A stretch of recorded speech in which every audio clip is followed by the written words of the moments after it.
Meanwhile, in Washington, President Trump and Republicans are taking a victory lap after Senate Democrats caved Friday on their spending standoff and voted to avert a government shutdown. Yeah, this driving the left even further apart, with some even calling on Congresswoman Alexandria Ocasio-Cortez to primary Minority Leader Chuck Schumer. Matt Finn joins us live from West Palm Beach with more. Good morning, Matt. Good morning to you guys. So we avoided that government shutdown yesterday. So then President Trump carries on with his plans to spend the weekend here at Mar-a-Lago, arriving in Florida with Elon Musk around 8 p.m. last night. President Trump and Republicans showing unity with their budget victory, but it highlighted a wedge between Democrats. Democratic Minority Leader Hakeem Jeffries slammed the bill as partisan. That's to be expected. But then Jeffries refused to answer a reporter's direct question about whether he's lost faith in Senate Minority Leader Chuck Schumer, who was among 9 other Democrats who voted to approve the Republican stopgap bill that would fund the government until September. Our caucus members have 2 bad choices. Different senators will come down on different sides of the question, but that does not mean that any Senate Democrat supports a shutdown. Whatever the outcome, our caucus will be united in our determination to continue the long-term fight to stop Donald Trump's dangerous war on our democracy and on America's working families. So Schumer and 9 other Democrats voted to block filibuster and advance the Republican spending bill, a move that President Trump praised, saying he appreciates Senator Schumer and thinks he did the right thing. So now Democrats are pushing their anti-Trump, anti-DOJ message outside of Washington, hosting a series of people's town halls across the country, from Arizona to Florida, including one here in Pinellas County today at 5 p.m. in the 13th Congressional District. And Kamala Harris's former VP pick, Minnesota Governor Tim Walz, is hosting a town hall today with Nebraska's Democrats in Omaha. Now back live here in Florida. The White House press pool is setting up at Trump International Golf Course, where we expect to possibly see the president golfing today. We'll keep you updated from Mar-a-Lago and Palm Beach. Back to you guys in New York. All right. Thanks, Matt. Thanks, Matt. Thanks, Matt. Sure. Hey, you guys, before we get to the infighting on the Democrats, can we just get a little shot of cuteness? Because Donald Trump, before he left to West Palm, brought little X with him. Do we have that video? Because I just thought it was so adorable.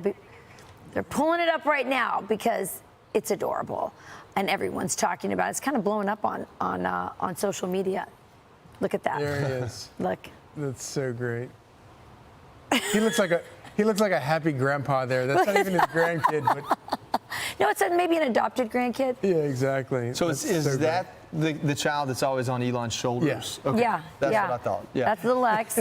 That kid is not He going to did- grow up in reality at all. You say he did the X and then pointed to him. Yeah, that's who that is. That's Yeah. so awesome, great. though. But That you is know, it really is amazing to look It's at a very kid-friendly White House. I'm just going to say it's very Yes. kid-friendly. Well, I mean, the vice president has young kids. Yeah, and you see kids all the time in there. And of course, that scene where in the Oval Office, completely scripted by Donald Trump, where he gathered all the children around him to sign the the little girls? The no men and women girls sports. It was such a wholesome, beautiful scene, and it's a reminder that that guy right there has an eye for theatrics, an eye for TV, an eye for the visual, and it's why he connects so powerfully with. That's awesome. I can't, you guys. I can't. It's just too much cuteness. It's just too much. Joe Biden you're could so never. you're so right about what you said with that image of the little girls around him, and just the message it sent to the world of like we're turning the page on all this craziness. But he also did it at the joint session of Congress. And I think it was the most, frankly to me, the most important line in that entire address, and it was a long one. He said to the children of America, "You are God made you perfectly. You're perfect the way God exactly made you. the way God made you. So beautiful. What a beautiful message from the president. Now, let's get to the fighting. Well, that issue you're talking about males and women's sports, that's an 80-20 issue, right? Yeah. But it's, Yeah. it's in America among people. But in Congress, apparently, it's a 50-50 issue because Democrats seem to still want to support that. Or maybe they are starting to divide up, just not over that issue. Maybe they're starting to divide up over how much money they want to spend. They are united in that, Joey. Yeah. They're not united on whether they're willing to shut the government down to do it, because usually the people who shut the government down have another political problem on their hands, right? Here's Hakeem Jeffries. He's dodging questions about Schumer, who is the one who helped pass this in the Senate. For new leadership in the Senate?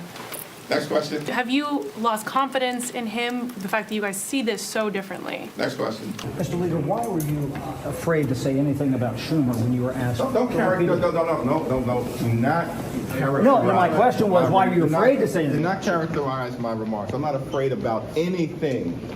Anything. But you went to another question. Anything. Twice. I said I was very clear that we look forward to working with every single one of our Senate Democratic colleagues, every single one of them, to push back against the Trump administration. So put your journalist hat on, Charlie. What do you make of that exchange? You know, we've seen a lot of shutdowns, and every shutdown, it doesn't matter whose fault it really is, every shutdown gets blamed on Republicans. Yeah. And this is the first time in my memory where you have a potential government shutdown and Republicans managed to pin the blame, in this case where it belonged, on Chuck Schumer and Democrats.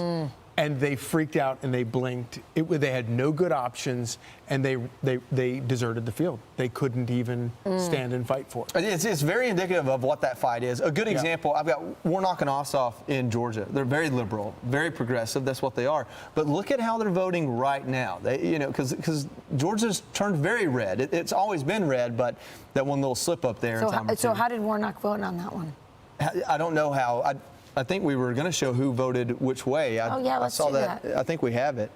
If we don't, we'll talk about it in the next time we talk about this. But but I was talking about I can't remember. Those are there the we ones. go. So those are the ones who voted to break the filibuster. But No, that's really interesting. So you've got neither of them are up on that, voted to break the filibuster on that, which is very significant, because voting to break the filibuster is actually, that's a free vote. I mean, you as a Democrat, you can go back and vote against. Yeah, you can, exactly. Every one of these people are going to vote against it, but you can just vote to break the reconciliation. You can vote to break the filibuster and then vote against the bill itself. Yeah. But I do think that it's really interesting because, as you point out, Georgia should not be represented by two left-wing Democrats. No, in the same election. Warnock's like a commie. Literally. If you're a Georgian, you got a lot of problems with Warnock. The point here is, if you're those people, Ossoff and Warnock, do you swing right like Bill Clinton in the 90s? Or do you toe the line that got you there, that's going to get you all the money in your next election? And if you do, you're probably not going to stay there. I don't think the country stopped swinging middle or even right because DOGE is cutting some jobs from the federal government. I don't know what their line of attack is, and that's what they're arguing about. Or how about you just man the middle ground and govern with common sense? None of them are there. They're not there. They've ridden the wave left this whole time. Yeah. I'm Steve Ducey. I'm Brian Kilmeade. And I'm Ainsley Earhart. And click here to subscribe to the Fox News YouTube page to catch our hottest interviews and most compelling analysis.